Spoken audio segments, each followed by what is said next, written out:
2021 এবং 2026-এর এই নির্বাচনের পরে যারা আক্রান্ত হয়েছিলেন সেই বিজেপি কর্মীদের বাড়িতে তার কয়েকজনের বাড়িতে যাওয়ার কথা রয়েছে। আপনাদের মনে থাকবে 29শে এপ্রিল ছিল এখানে নির্বাচন এবং সেই দিন ভোটে কারচুপি হয়েছে ব্যাপকভাবে।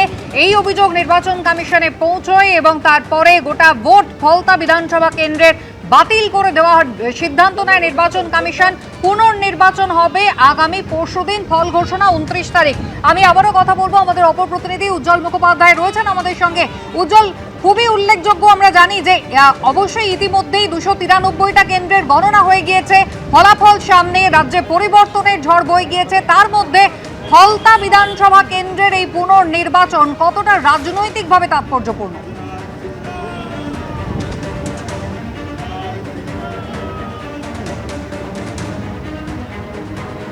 যোগাযোগ সম্ভবত বিচ্ছিন্ন হয়ে গিয়েছে, কথা বলার চেষ্টা করব আমাদের প্রতিনিধি উজ্জ্বল মুখোপাধ্যায়ের সঙ্গে। ফলতা বিধানসভা কেন্দ্র আপনারা জানেন যা লোকসভা কেন্দ্র ডায়মন্ড হারবারের অন্তর্ভুক্ত, যেখানে অভিষেক বন্দ্যোপাধ্যায় তৃণমূল কংগ্রেসের সাংসদ, আর সেখানে আজকে বিধানসভা ভোটের শেষ দিনের প্রচারে রোড শো করছেন মুখ্যমন্ত্রী শুভেন্দু অধিকারী।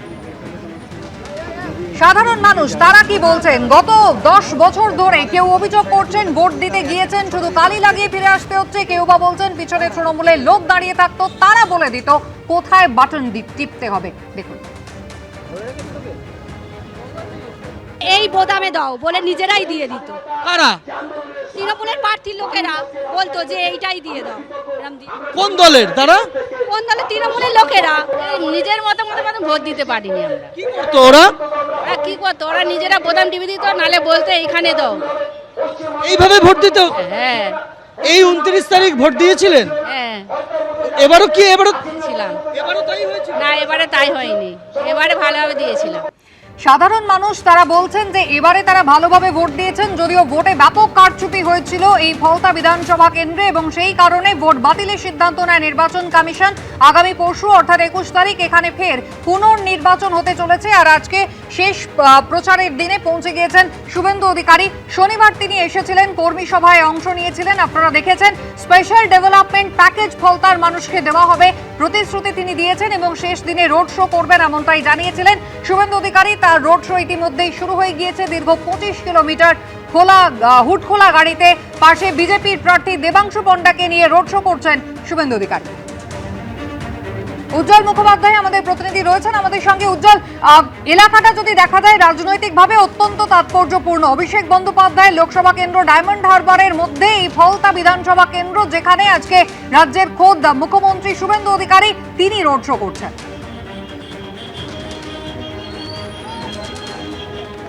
একদম তাই। দেখো, এখানে যে ফলতা কেন্দ্রটি আমরা দেখেছি অতীতে সমস্ত রকমের রেকর্ড তৃণমূল কংগ্রেস ভোটের মার্জিনে তারা করেছে।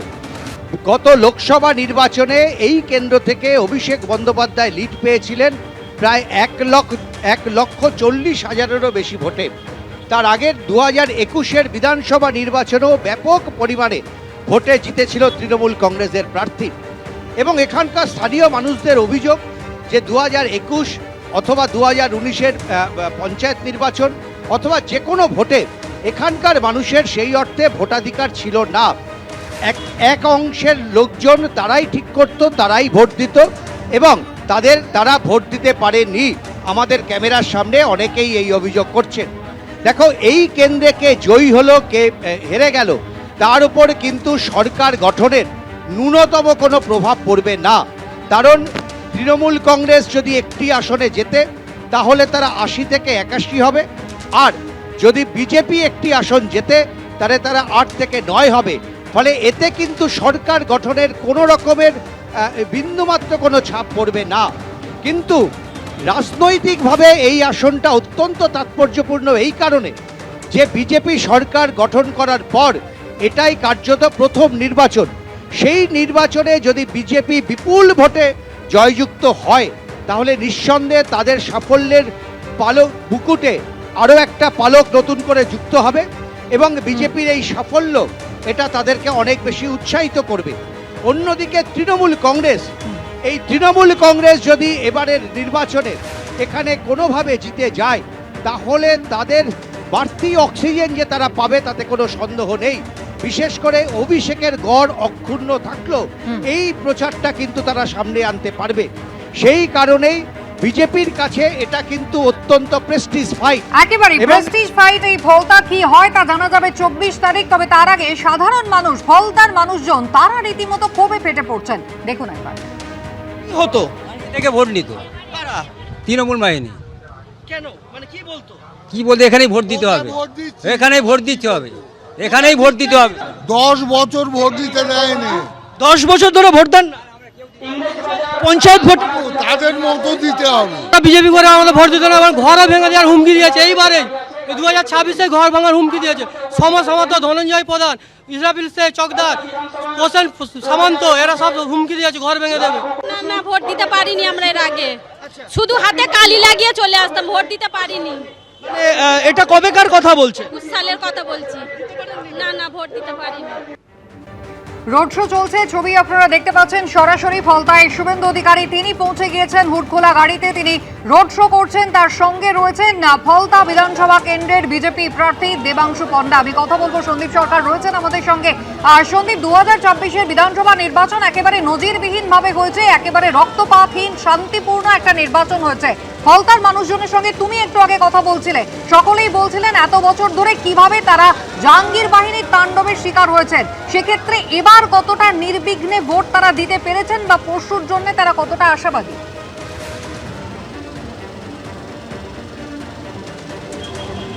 দেখো, মানুষজন তাদের যে কথা জানালেন তা এক কথায় ভয়াবহ।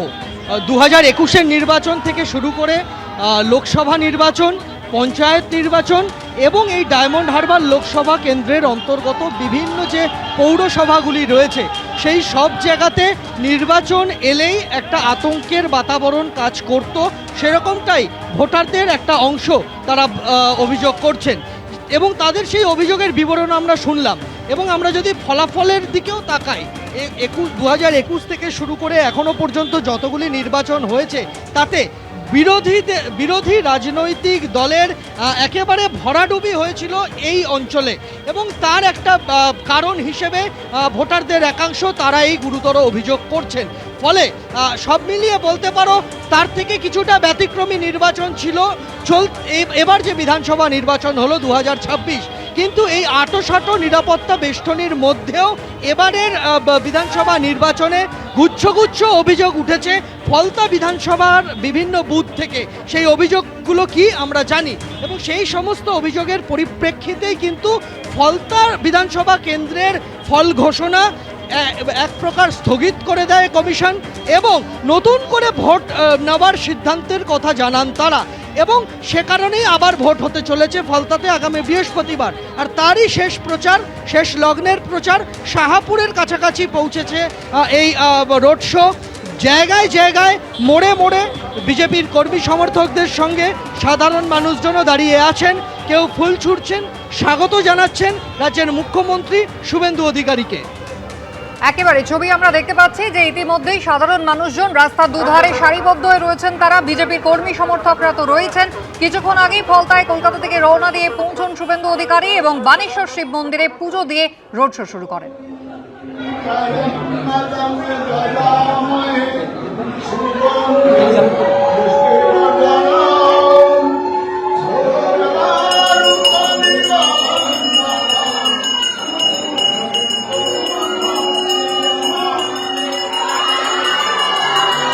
এবিপি আনন্দ, এগিয়ে থাকে, এগিয়ে রাখে।